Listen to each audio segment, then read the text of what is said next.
Union public service commission examination notice date यहाँ पे आज का मेंशन किया गया है। ऑलरेडी मैंने कल ही आपको बताया था, कल शाम को मैंने बेसिकली इन्फॉर्म किया था कि यूपीएससी के कैलेंडर के अकॉर्डिंग आज नोटिफिकेशन आ जाना चाहिए। और जैसे ही नोटिफिकेशन आया था मैंने आपको ऑफिशियल टेलीग्राम चैनल जो अपना ऑनलाइन एजुकेशन के नाम से है वहाँ पे नोटिस शेयर भी कर दिया था। फॉर्म फिलिंग का starting date, exam date, date of birth, syllabus वगैरह आई थिंक आप सभी को पता होगा।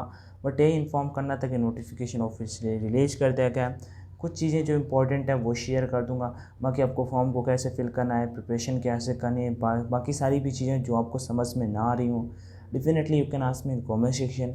जैसे ही मुझे टाइम मिलता है मैं आपका रिप्लाई कर दूंगा। चीज़ें डिस्कस करते हैं आगे चल के। फॉर्म अप्लाई करने का प्रोसेस दे रखा है जो ज़्यादा डिफ़िकल्ट नहीं है। फॉर्म फिलिंग की मैं बात कर लेता हूँ। यहाँ पे 14/6/2022 से लेके 20/6/2022 तक बोला गया है, ठीक है। और यहाँ पे जो लास्ट डेट मेंशन की गई है वो 7 जून 2022 है टिल 6 PM, ठीक है। उसके बाद आगे बढ़ते हैं और भी सारी की सारी चीज़ें यहाँ पे दे रखा है। जैसे कि कैंडिडेट का डाउट होता है भैया एडमिट कार्ड कब आता है, ये यहाँ पे इस बार वो भी चीज़ मेंशन कर दिया यूपीएससी ने।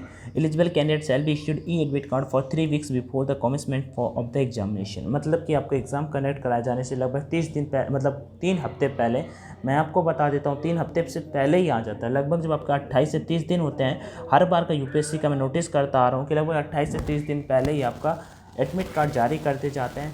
सेम टू सेम आपका रिजल्ट का होता है, लगभग 28 से 30 दिन में आपका रिजल्ट भी रिलीज कर दिया जाता है यूपीएससी के द्वारा। आगे बढ़ते हैं। Penalty for wrong answers, candidate should note there will be penalty. Negative marking for wrong answer marks by candidate in the objective type question paper. आपका निगेटिव मार्किंग भी पेपर में होता है, वो चीज़ यहाँ पे मेंशन किया गया है। उसके बाद यहाँ पे चलो ठीक है, जो चीज़ें मोबाइल फ़ोन्स बैंड कहाँ तक, हाँ ठीक है। आगे बढ़ते हैं। यहाँ पे जो चीज़ें इंपॉर्टेंट है, सबसे पहले आपका दिमाग में आएगा भैया कौन सा मतलब कब एग्ज़ाम होगा, तो एग्ज़ाम डेट भी यहाँ पे मेंशन कर दी। देखो मैंने 4 सितंबर 2020 उन्होंने बता रखा है। मैंने क्या यूपीएससी के कैलेंडर जो आपका नोटिफिकेशन है उसमें उन्होंने मेंशन कर रखा है। और 115th कोर्स होने वाला है। एंड उसके अकॉर्डिंग जैसे जैसे अलग अलग के आर्मी के लिए 150 होने वाला है और एयरफोर्स नेवी के लिए 112 होने वाला है। ट्रेनिंग की बात की जाए यहाँ पे 2 जुलाई 2023 से स्टार्ट हो जाएगा। अगर पोस्ट की बात कर लेते हैं किसमें कितना पोस्ट होने वाला है, तो एनडीए आर्मी पे 208 पोस्ट है, नेवी पे 42 पोस्ट हैं, और जिसमें कि आपका for including 3 for female candidates 3 पोस्टें फीमेल के लिए हैं, जबकि आर्मी पे 10 फीमेल के लिए पोस्टें होने वाली हैं। उसके बाद एयरफोर्स पे 92 पोस्ट हैं जिसमें 2 फीमेल कैंडिडेट के लिए हैं। ग्राउंड ड्यूटीज़ में टेक के लिए 18 पोस्ट हैं जिसमें 2 फीमेल के लिए हैं। ग्राउंड ड्यूटीज़ नॉन टेक में 10 हैं जिसमें 2 फीमेल कैंडिडेट्स के लिए हैं। और नेवल एकेडमी में 30 पोस्ट हैं जो केवल मेल कैंडिडेट्स के लिए होने वाली हैं। टोटल अगर बात करते हैं तो 400 पोस्ट होने वाली हैं। आगे बढ़ते हैं और भी चीज़ों को थोड़ा क्लियर यहाँ पे मेंशन करते हैं। एक बात और बता देता हूँ, आप सभी के वीकली टेस्ट होते हैं अनअकैडमी पे। जैसे कि एक टेस्ट यहाँ पे हुआ था, कहाँ गया वो, मिल नहीं रहा भाई। चलो ये मानो जैसे सीडीएस का एनडीए का इस वीक के जो टेस्ट हुए थे उसमें लगभग 50-200 लोग जो थे टॉप रैंकर्स उनको प्राइजेस मिले वहाँ पे, और जो फर्स्ट रैंक पे आए उन्हें बोर्ड का कुछ प्राइज़ भी मिला है। तो डेफिनेटली उन मॉक टेस्ट जो टेस्ट होते हैं उनको अटेम्प्ट किया करो। और अगर आपको प्लस में क्लासेस करनी है तो डेफिनेटली अनअकैडमी पे जा सकते हो, लर्निंग ऐप को ओपन करिए और वहाँ पे जाके प्लस पे अगर क्लासेस करोगे तो आपको सिस्टमेटिक वे से लाइक इधर उधर भटकना नहीं पड़ेगा। और कंप्लीट बैच कोर्स होने वाला है, हिंदी मीडियम इंग्लिश मीडियम आपको बोथ पे मिल जाएंगे। किसी प्रकार के कोर्स के लिए अभी यहाँ पे आपको 20% का डिस्काउंट का भी कुछ ऑफर है, तो ऑनलाइन D50 कोड का यूज करके ONLIN D50 का यूज करके आप 20% का ऑफर यहाँ पे अवेल कर सकते हो। कोई डाउट है, कोई दिक्कत आ रही हो तो कॉमेंट सेक्शन में आप जरूर आस्क कर लीजिएगा, तो वो चीज़ भी अपन वहाँ पे क्लियर कर देंगे। बाकी चीज़ों को आगे बढ़ाते हैं और डिस्कस करते हैं।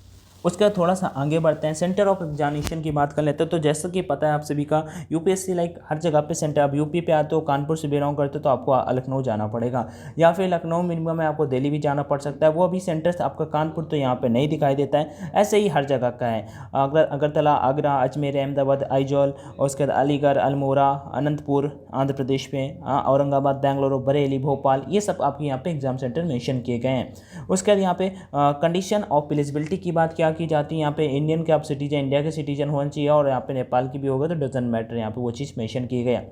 एज लिमिट की बात कर लेते हैं, तो यहाँ पे लिखा है only unmarried male and female इस फॉर्म को फिल कर पाएंगे। जिनकी एज 20 जनवरी 2004 से लेके 1 जनवरी 2007 के बीच में होंगे वो इस फॉर्म को फिल कर पाएंगे। यहाँ पे सिंपल सी वो चीज़ें यहाँ पे मेंशन की गई हैं।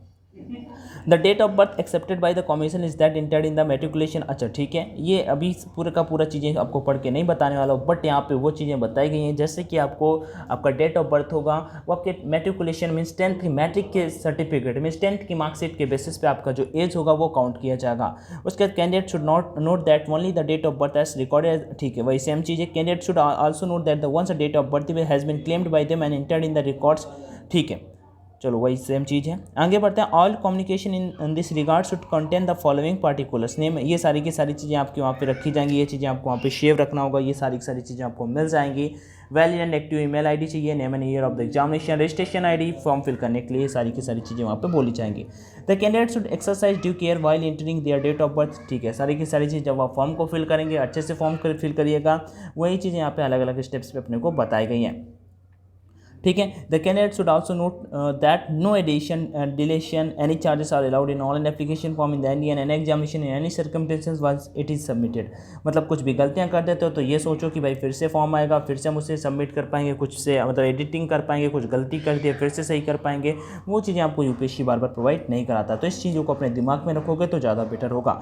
एजुकेशन क्वालिफिकेशन की बात अगर अपन यहाँ पे कर लेते हैं तो फॉर अर्निंग के लिए यहाँ पे 12th क्लास आपको पास आउट होना चाहिए, 10+2 पैटर्न ऑफ स्कूल एजुकेशन और इक्विवेलेंट 10+2 पास हो। उसके सेम यहाँ पे 10+2 पास होना चाहिए एयरफोर्स एंड नेवल विंग्स के लिए। यहाँ पे आपको फिजिक्स मैटर करता है, फिजिक्स केमिस्ट्री एंड मैथमेटिक्स 10+2 के बेसिस पे आपका होना चाहिए। Candidate who are appearing in the class 12th under the 10+2 pattern of school education and equivalent examination can also apply for this examination.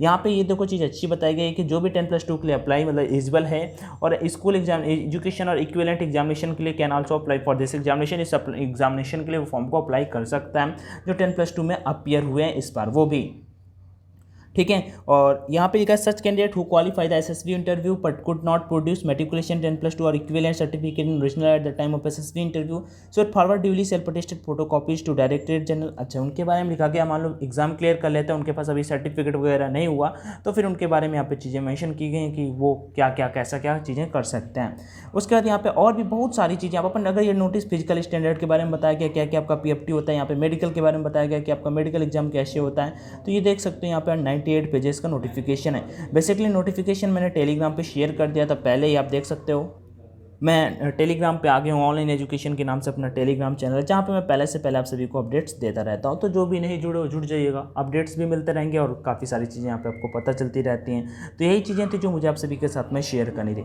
आपका इस रिक्रूटमेंट से रिलेटेड आपको कोई भी डाउट आ रहा हो कि भैया ये बता दीजिए या ये बता दीजिए या फिर ये चीज़ें हमको समझ में नहीं आ रही हैं, ठीक है, या फिर कोई भी स्पेसिफिक पॉइंट कहीं पर अगर आपने पढ़ा हो नोटिफिकेशन नहीं समझ में आ रहा तो आप मुझसे आज कर लीजिएगा कॉमेंट सेक्शन में, तो अपन रिप्लाई कर देंगे, ठीक है। बाकी वीडियो देखने के लिए thank you so much. Video को पसंद आया मतलब वीडियो पसंद आया हो तो लाइक कर दीजिएगा, नहीं आया हो तो डिसलाइक कर दीजिएगा, क्योंकि और डिसलाइक को कोई उसका फ़ायदा नहीं है क्योंकि उस यूट्यूब ने हटा दिया, वो सिस्टम पता नहीं, ठीक है। बाकी थैंक यू, जय हिंद and all the best, take care everyone.